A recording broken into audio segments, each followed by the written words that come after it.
Psalm 48. A song and psalm for the sons of Korah.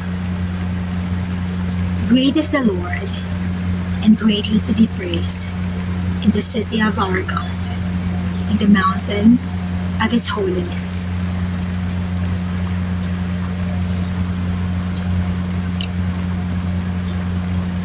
Verse 2.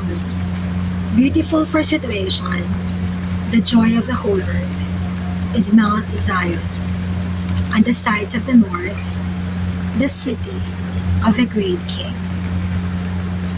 Verse 3. God is known in her palaces for refuge.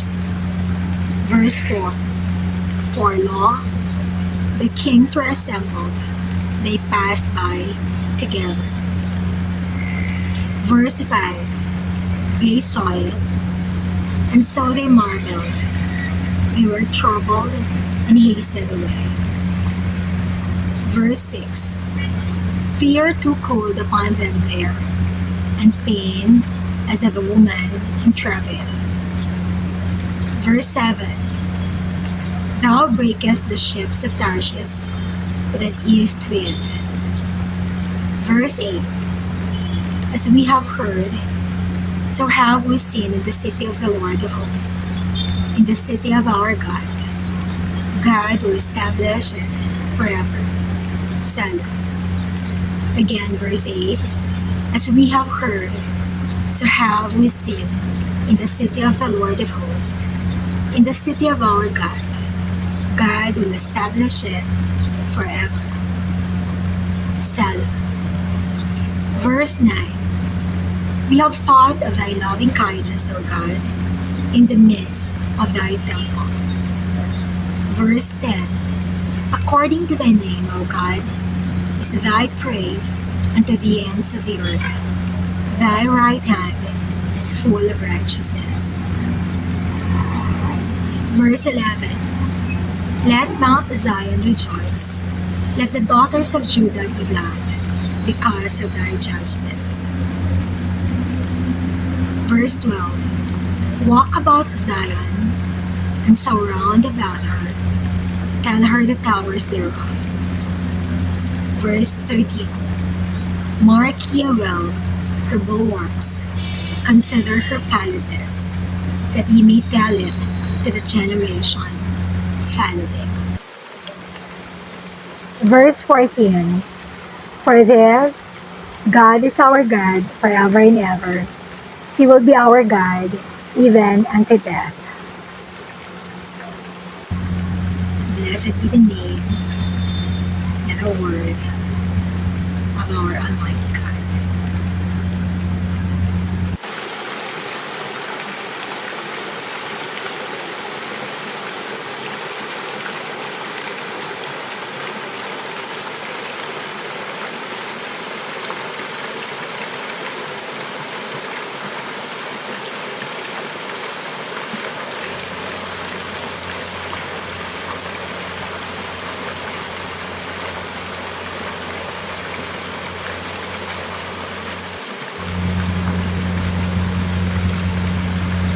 Psalm 49.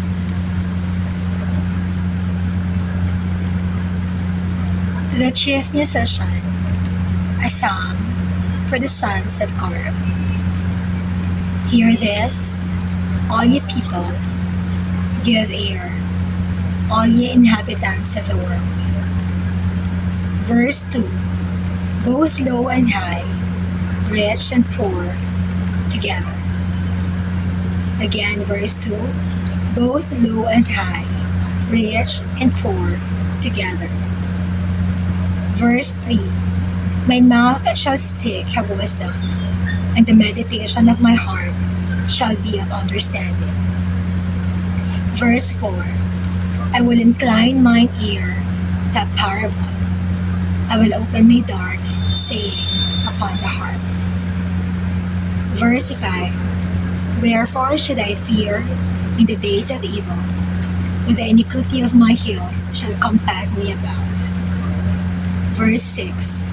They that trust in their wealth and boast themselves in the multitude of their riches. Verse 7. None of them can by any means redeem his brother, nor give to God a ransom for him. Verse 8. For the redemption of their soul is precious, and it ceaseth forever. Verse 9. That he should still live forever and not see corruption. Verse 10. For he seeth that wise men die, likewise the fool and the brutish person perish and leave their wealth to others. Again, verse 10. For he seeth that wise men die, likewise the fool and the brutish person perish and leave their wealth to others. Verse 11. Their inward thought is that their houses shall continue forever, and their dwelling places to all generations. They call their lands after their own names. Verse 12. Nevertheless, man being in honor abideth not. He is like the beasts that perish. Verse 13.